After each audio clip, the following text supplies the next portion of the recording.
Você conhece as três principais doenças da retina que podem causar cegueira? Pois bem, nesse vídeo eu vou lhe esclarecer sobre os sintomas e como prevenir essas doenças para você evitar complicações. Você irá entender do diagnóstico ao tratamento.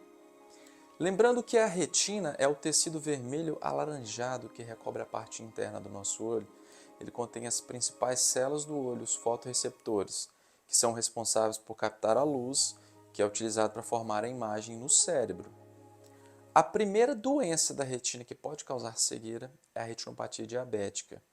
Essa doença acomete essas pessoas diabéticas que estão com a glicemia muito descompensada, geralmente acima de 200. Mas também ocorre em diabetes controlados após um longo período de tempo, após 5 anos no diabético tipo 2 e após 10 anos no diabético tipo 1. E por que isso acontece? Bom, a glicemia alta por um longo período de tempo provoca microlesões nos pequenos vasos do corpo todo e afeta primeiramente os vasos da retina, que é o tecido do fundo do olho, como eu disse para vocês, responsável por captar a luz, os fotorreceptores. Essas microlesões causam extravasamento de sangue de dentro dos vasos da retina para os tecidos. Pequenas hemorragias. E esse sangue extravasado, ele encharca a retina, ele atrapalha, a oxigenação e causa a morte desses fotorreceptores. E como que isso pode alterar a sua visão? À medida que os pequenos focos de sangramento surgem, mais fotorreceptores são danificados e morrem. Isso pode provocar um embaçamento visual de forma lenta, pois são regiões da retina que não funcionam mais, já não captam mais a luz. Então, no início, a pessoa nem percebe, mas quando essas lesões avançam, a pessoa começa a ter dificuldade para enxergar todas essas letras de uma palavra. E quando isso afeta a região central da retina, a mácula, aí o problema pode ser sério, a pessoa pode perder a visão. Mas essas hemorragias no fundo do olho, elas têm tratamento. Você não precisa perder a visão. E o que você tem que fazer então? Bom, o primeiro passo é fazer o controle da glicemia. Manter a glicose em torno de 100, 120 e a hemoglobina glicada em valores preferencialmente abaixo de 6. O segundo passo é realizar o exame extremamente importante que é o mapeamento de retina para o diagnóstico e rastreio da retinopatia diabética. Através desse exame, o médico ele consegue avaliar todo o fundo do olho e visualizar 360 graus a retina à procura de hemorragias. Se já tiver qualquer sangramento, vem o terceiro passo, que é o tratamento. Que o retinólogo ele utiliza laser ou injeções para fazer o tratamento. O laser cauteriza os vasos que estão sangrando. E as injeções de antiangiogênicos é um medicamento que ajuda na absorção do sangue e também diminui os novos sangramentos. E em casos mais avançados é preciso fazer a vitrectomia posterior para remover grandes quantidades de sangue e reparar a retina. Então, se você tiver diabetes, lembre que é extremamente importante consultar o oftalmologista e realizar um mapeamento de retina, pelo menos uma vez ao ano, em alguns casos até mais vezes. A retinopatia diabética tem tratamento com excelentes resultados se o diagnóstico for feito precoce. Então, cuide-se. Bom, agora a segunda doença da retina que mais causa cegueira. Você já ouviu falar em DMRI, a famosa doença que está crescendo de forma disparada e já é a principal causa de cegueira irreversível na Europa? Bom, como o próprio nome diz, é uma doença que causa degeneração, ou seja, destruição do tecido da retina que ocorre devido ao envelhecimento. A degeneração macular relacionada à idade, a DMRI, provoca lesões progressivas na região central, a área central da retina onde se concentram as principais células responsáveis por captar a luz, os cones.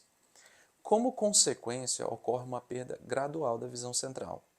Pode haver uma alteração da percepção de cores, a visão fica debilitada e as linhas retas podem parecer onduladas. Você pode começar a ter muita dificuldade para enxergar letras pequenas. Existem duas formas de DMRI, a forma seca, que é 90% dos casos, onde acontece principalmente a atrofia dos tecidos, e existe a forma exudativa, também chamada de membrana neovascular, que são 10% dos casos. Nessa situação, surgem novos vasos para tentar oxigenar a retina que começa a se atrofiar. Mas esses vasos extravasam líquido para a própria retina, causando edema macular e piorando o processo de degeneração, acelerando a perda visual. Um dos principais fatores de risco ocular para o crescimento são as drusas da retina, que são depósitos de proteínas e gordura que se acumulam abaixo da retina. Essa doença está relacionada com hábitos de vida não saudáveis, como tabagismo, exposição aos raios ultravioleta, estilo de vida estressante e alimentos ricos em substâncias inflamatórias. E o fator genético contribui. Além disso, o envelhecimento é o principal fator de risco. Bom, o tratamento ele varia conforme o tipo. Na forma exudativa, envolve injeções de antiangiogênico que atuam na absorção do líquido e na redução do edema.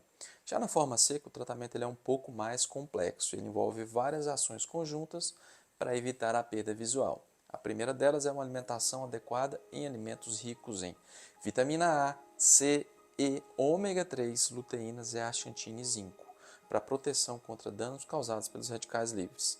Ou uma suplementação dessas vitaminas através de concentrados disponíveis no mercado sobre algumas marcas mais conceituadas. Número 2 é a prática de atividade física regularmente, controle do nível da pressão sanguínea para melhorar a circulação de sangue e reduzir o risco de outras doenças sistêmicas que podem afetar inclusive a saúde dos olhos. Número 3, usar óculos escuros e outros utensílios para proteger contra os raios ultravioletas. E 4, evitar o tabagismo e optar por um estilo de vida menos estressante. Em terceiro lugar, as tromboses da retina ou infarto ocular. Se você já ouviu falar em trombose venosa profunda, ou TVP, que afeta os vasos das pernas, acidente vascular encefálico ou infarto agudo do miocárdio, saiba que todas essas doenças têm fatores de risco em comum que levam à obstrução e entupimento completo de vasos sanguíneos, importante para o fornecimento de oxigênio aos tecidos. Sem oxigenação adequada, esses órgãos sofrem necrose e morrem. Da mesma forma que acontecem essas doenças citadas, pode acontecer com os vasos da retina, que é um dos tecidos do corpo com uma das maiores taxas metabólicas e um dos maiores fluxos sanguíneos.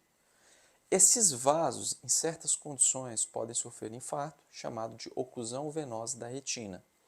Quando isso acontece, interrompe o fluxo de sangue além daquela região obstruída, comprometendo a oxigenação e podendo levar à morte dos tecidos da retina. Essa é a segunda causa de cegueira por doença vascular da retina, após a retinopatia diabética. Pode ocorrer em qualquer idade, mas principalmente após 65 anos de idade. Os sintomas mais comuns são visão turva ou desfocada de um dos olhos. O grau de perda visual ele vai depender da área comprometida. Pode não ser percebido se a região afetada for na periferia da retina, se for uma oclusão de ramo da veia central, e pode causar a perda total da visão se a obstrução for de todos os vasos da retina, se for uma oclusão da veia central da retina. Comumente, essa perda visual acontece de forma indolor e pode acontecer de repente ou piorar em algumas horas ao longo do dia. E às vezes pode acontecer uma perda súbita da visão acompanhada de pressão dolorosa no olho. Os fatores de risco que levam à obstrução vascular são aterosclerose, diabetes, pressão arterial alta, distúrbios de coagulação sanguínea e distúrbios oculares, como glaucoma, edema macular e hemorragia vítrea. A prevenção desse tipo de lesão envolve a prática de atividade física regular, controle da glicemia e da pressão arterial sistêmica, além de consultas regulares ao oftalmologista. E o tratamento dessa doença envolve a aplicação de medicamentos antiangiogênicos que atuam na absorção do líquido extravasado para a retina e na posterior realização de laser para cauterizar os vasos doentes e evitar novos sangramentos. O diagnóstico de todas essas doenças da retina é realizado por um médico oftalmologista através de exames especializados. Sendo o mapeamento de retina, o exame inicial é mais importante. Ele deve ser feito em toda a população pelo menos uma vez ao ano para rastreio e diagnóstico precoce das principais doenças que levam à cegueira. Outros exames complementares são solicitados conforme a necessidade. Para o diagnóstico e para o acompanhamento do tratamento, sendo os principais. A tomografia de coerência óptica, ou OCT da retina, que é um exame que avalia as 10 camadas da retina. A angiofluorescinografia, que é um exame que estuda os vasos da retina através da utilização de contraste venoso, e a retinografia, que é uma foto do fundo do olho. Se você gostou de aprender mais sobre o seu olho e de formas como evitar essas doenças, curte e siga o nosso canal do YouTube para mais informações importantes.